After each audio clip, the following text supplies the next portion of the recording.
The Harpo Studios hummed with electricity on this crisp October evening in 2008. Behind the iconic curved desk where America's most beloved talk show host had orchestrated thousands of conversations, production assistants scurried like worker bees, adjusting lighting rigs and testing microphones one final time. The burgundy velvet audience seats filled with eager faces, lucky ticket holders who'd won the lottery to witness what producers promised would be an intimate, uplifting conversation with one of Hollywood's most enigmatic stars. "Ladies and gentlemen," the warm-up comedian announced, his voice echoing through the packed studio, "tonight we're in for something special. Our guest isn't just an Academy Award winner. She's a mother, a humanitarian, and someone who's used her platform to shine light on the world's forgotten corners. Before we jump back in, tell us where you're tuning in from. And if this story touches you, make sure you're subscribed, because tomorrow, I've saved something extra special for you." The audience erupted in anticipatory applause. They knew the drill. This was Oprah's domain, where celebrities came to reveal their souls, where tears flowed freely, and where America fell in love with its stars all over again. Tonight felt no different, except perhaps for the subtle tension crackling beneath the surface, unnoticed by all but the most perceptive observers. Backstage, Angelina Jolie stood in her dressing room, studying her reflection in the mirror. The familiar pre-interview ritual felt different tonight. Her publicist rattled off the usual talking points: the new film, the humanitarian work in Cambodia, the growing family with Brad Pitt. But something in Angelina's dark eyes suggested she had her own agenda. "5 minutes, Ms. Jolie," a production assistant called through the door. The studio audience settled into their seats, programs rustling, phones silenced. These were Oprah's people. Middle America, suburban mothers, college students, retirees, all united in their devotion to the woman who'd become more than a host. She was a cultural institution, a sage, a friend who happened to broadcast her conversations to millions. The familiar notes of the show's theme music began to swell. Cameras rolled, studio lights blazed to life, transforming the space into a warm, golden sanctuary where secrets were shared and souls were bared. "Good evening, everyone." Oprah's voice boomed across the studio, that distinctive cadence instantly recognizable to anyone who'd grown up watching American television. She emerged from backstage in a flowing purple dress, arms outstretched to embrace her audience. "Tonight, we have someone very special with us, an actress whose talent has captivated audiences worldwide, but more importantly, a woman whose humanitarian work has touched countless lives across the globe." The audience leaned forward in collective anticipation. They'd come expecting the usual Oprah magic: vulnerability wrapped in glamour, tears mixed with triumph, the perfect blend of entertainment and enlightenment that had made this show a cultural phenomenon. None of them suspected they were about to witness the night Oprah Winfrey would be rendered speechless. "Please welcome the incomparable Angelina Jolie." Oprah's voice carried that practiced warmth, the tone that had launched 1,000 careers and healed 1,000,000 hearts. The studio erupted as Angelina emerged, gliding across the stage in a simple black blazer, her trademark poise intact. She waved to the audience with that enigmatic smile that had graced countless magazine covers. The two women embraced, the ritual greeting of celebrity television, before settling into their chairs. Oprah leaned forward with her signature interviewer's posture, ready to weave her magic. "Now, Angelina," Oprah began, her voice dropping to that intimate register that made millions of viewers feel like they were eavesdropping on a conversation between friends. "Let's talk about what matters most to you. Your children. Tell us about life with 6 little ones running around." The audience chuckled appreciatively, settling into the familiar rhythm. This was the Oprah they loved. The woman who could make A-list celebrities feel like neighbors sharing coffee. But something flickered across Angelina's face. A pause. A calculation. "They're wonderful," she replied, her answers shorter than expected, lacking the effusive detail that usually followed such questions. "They teach me every day." Oprah sensed the brevity but pressed on, her professional instincts guiding her toward emotional territory. "And Brad, how do you balance this incredible career with family life and your humanitarian work?" Another pause. Angelina's dark eyes seemed to study Oprah with unexpected intensity.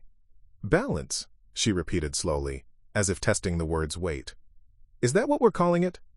The studio audience remained oblivious to the subtle shift, but Oprah's antenna was picking up signals. Something was brewing beneath the surface of this carefully orchestrated evening. Oprah's smile never wavered, but her eyes sharpened with the instinct of a veteran interviewer who'd navigated thousands of conversations.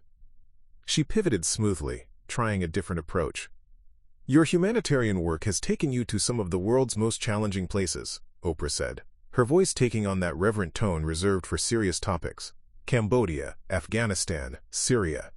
What drives you to these places where most people fear to go?" Here it was, the opening Angelina had been waiting for. But instead of launching into the expected narrative about compassion and duty, she did something unexpected. She paused. Let the silence stretch. The studio cameras captured her face in profile as she seemed to weigh something heavy. "You know, Oprah," Angelina finally said, turning to face her host directly, "I've been thinking about that question a lot lately. Not just what drives me there, but what happens when I come back. When I sit in rooms like this."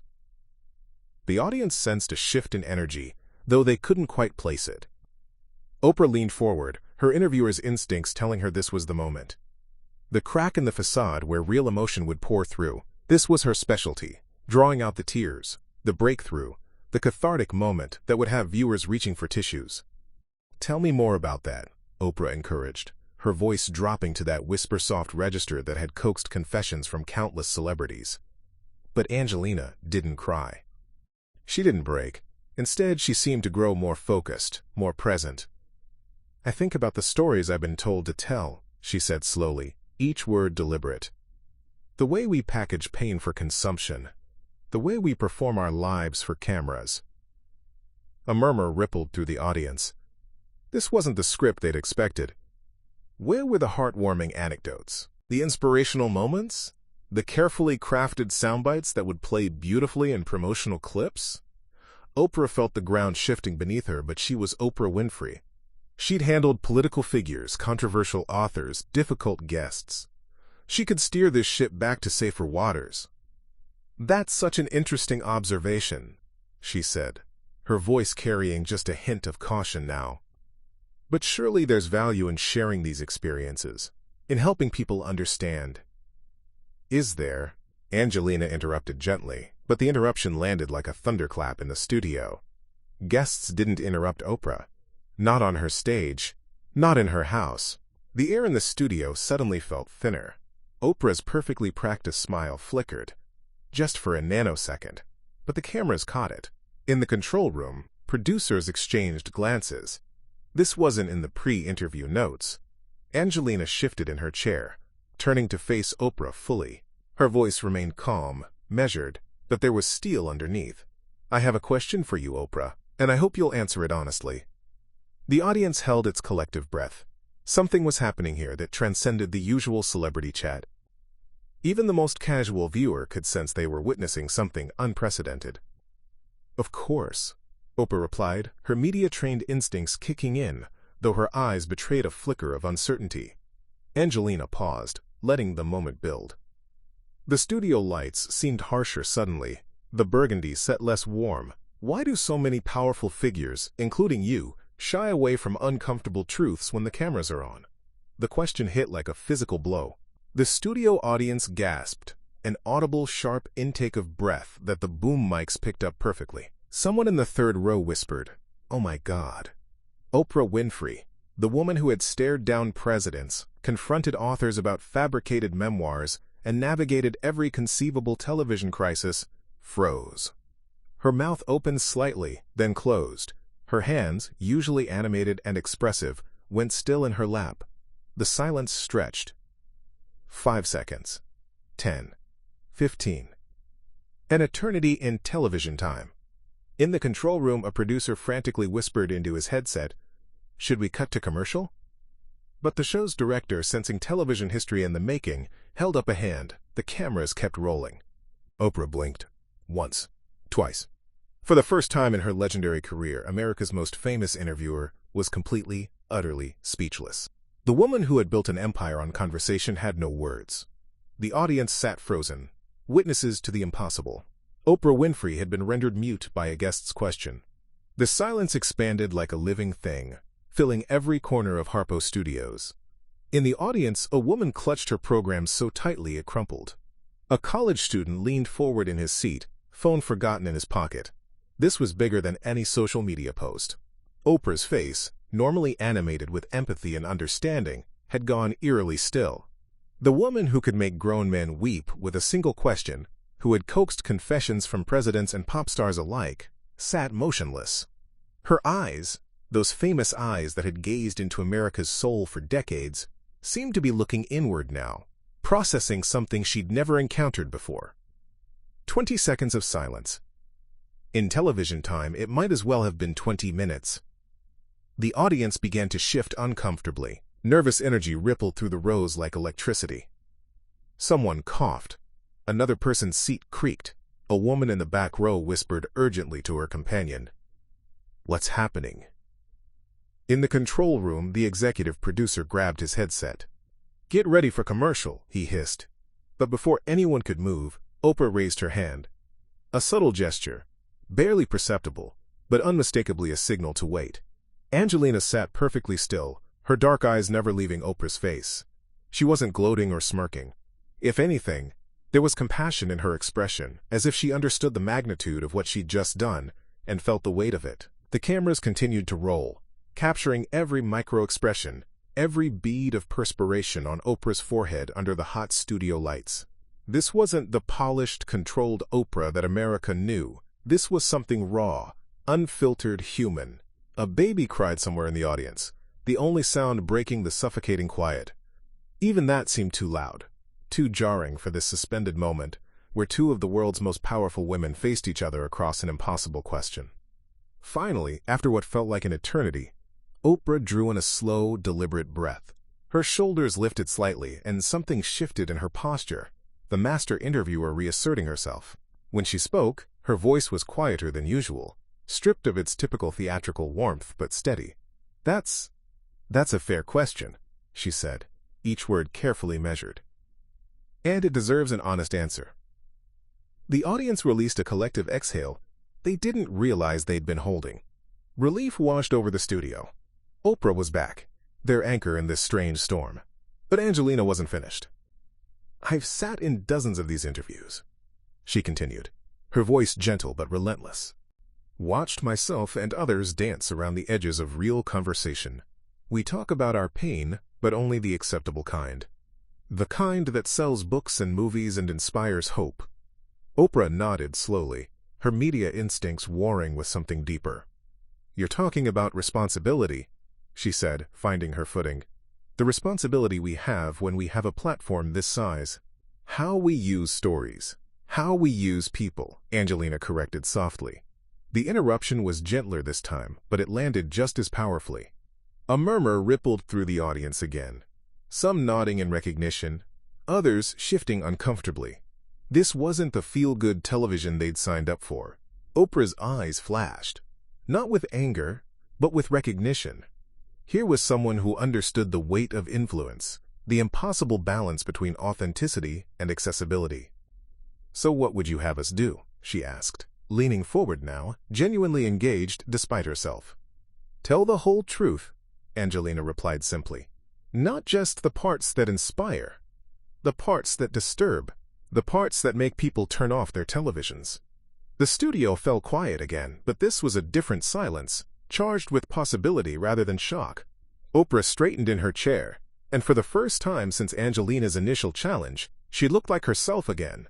Not the polished television host, but the fierce intellect who had built an empire through genuine curiosity and relentless questioning. "But Angelina," she said, her voice gaining strength, "there's something to be said for hope, for giving people a way to process difficult realities without drowning in them. When I show someone struggle, when we cry together, when we find meaning in suffering, isn't that valuable too?" The audience stirred with approval. This was their Oprah, the woman who had guided them through national tragedies, personal losses, and moments of collective grief. They needed her to defend what she'd built. Angelina tilted her head, considering. "Of course it is. But when does hope become a drug? When does inspiration become a way to avoid action?" She paused, her gaze sweeping the audience before returning to Oprah. "I've seen refugee camps where children have nothing, no food, no safety, no future. And I've watched those stories get packaged into 2-minute segments between commercials for luxury cars. An uncomfortable shift rippled through the studio. The audience hadn't come here to be confronted with their own complicity. Oprah felt the room's discomfort, but she also felt something else, the thrill of intellectual combat with a worthy opponent. So you're saying my shows like mine, we're part of the problem? I'm saying we're part of a system, Angelina replied, her voice never rising but somehow growing more intense. A system that turns human suffering into content, that measures success by whether people feel better about themselves afterward, not whether anything actually changes. But change starts with awareness, Oprah began. Does it? Angelina interrupted again, and this time several audience members gasped audibly. Or does awareness become a substitute for action? How many of your viewers went home after watching a segment about poverty and felt good about caring, without ever writing a check or making a call? The question hung in the air like an accusation. Oprah's jaw tightened almost imperceptibly. She'd built her career on the belief that consciousness raising was the first step toward positive change. Now this Hollywood actress, this woman who commanded $20 million per film, was suggesting it might all be an elaborate form of emotional masturbation. That's a very cynical view, Oprah said carefully. Is it cynical? Angelina asked. Or is it honest? The word hung between them like a blade. For a moment, neither woman spoke, and, in that pause, something fundamental shifted. The philosophical debate was becoming personal. Oprah's composure cracked slightly, and when she spoke again, her voice carried a tremor that millions of viewers had never heard before. Do you have any idea what it's like to carry the weight of other people's expectations every single day? To know that whatever you say, however you say it, will be dissected and criticized and used against you? The vulnerability in her voice was startling. This wasn't the Oprah who dispensed wisdom from her throne of cultural authority. This was a woman who had spent decades being a symbol rather than a person. Angelina's expression softened almost imperceptibly. Actually, she said quietly, I do. The difference is, I stopped caring what people wanted me to be. And that's a luxury I don't have, Oprah shot back, her mask slipping further. You can afford to be difficult, to ask uncomfortable questions, because you're not responsible for holding anyone together. I am. Every day people write to me asking for hope, for answers, for something to believe in. What am I supposed to tell them? That it's all meaningless? That their pain doesn't matter? The audience sat transfixed. They were watching their icon reveal wounds they'd never imagined existed. Angelina leaned forward, her voice dropping to almost a whisper. You could tell them the truth, that pain matters so much it deserves more than pretty words and comfortable lies. Quote, and if the truth breaks them? Then maybe they needed to break. Maybe we all did. The studio was dead silent now, two powerful women sitting in the wreckage of their public personas, finally speaking to each other as human beings rather than brands. For a long moment, the two women simply looked at each other across the space between their chairs, a distance that had somehow grown both vast and intimate. The studio lights cast harsh shadows on their faces, stripping away the glamour to reveal something raw and real. Then, unexpectedly, Oprah began to laugh. Not the polished, media-trained chuckle that punctuated her interviews, but something genuine and slightly broken. You know what's funny? She said, shaking her head. I've been doing this for 30 years, and no one has ever had the guts to call me out on my own stage. Angelina's lips curved into the faintest smile. I figured if I was going to do it, this was probably my only chance. Oh, you'll never be invited back, Oprah said, and now she was really laughing, the tension in her shoulders finally releasing. My producers are probably having heart attacks right now. The audience, sensing the shift, began to breathe again. Some even chuckled nervously, though they weren't entirely sure what they were witnessing. I don't need to come back, Angelina said softly. I just needed you to hear it, from someone who understands the cost. Oprah nodded slowly, recognition dawning in her eyes. You're not trying to destroy what I've built. I'm trying to save it. To save us both from becoming parodies of ourselves. The silence that followed was different again. Not shocked, not charged, but contemplative. Two women who had spent their careers being larger than life, suddenly finding themselves human-sized again. "Thank you," Oprah said finally, her voice barely above a whisper, "for being brave enough to ask the question no one else would." The audience erupted into applause, thunderous, sustained, cathartic, as if they too had been holding their breath for years. The applause seemed to go on forever, washing over the studio like a cleansing rain. But as the clapping finally subsided, both women seemed to understand that something irreversible had occurred. The carefully constructed world of celebrity television had been cracked open, and there was no putting it back together. Oprah turned to face the cameras directly, her composure restored but fundamentally altered. "Ladies and gentlemen," she said, her voice carrying a new weight, "I have to admit something. In 30 years of doing this show, I have never, and I mean never, been rendered speechless by a guest question." She glanced at Angelina with something approaching admiration. "Until tonight."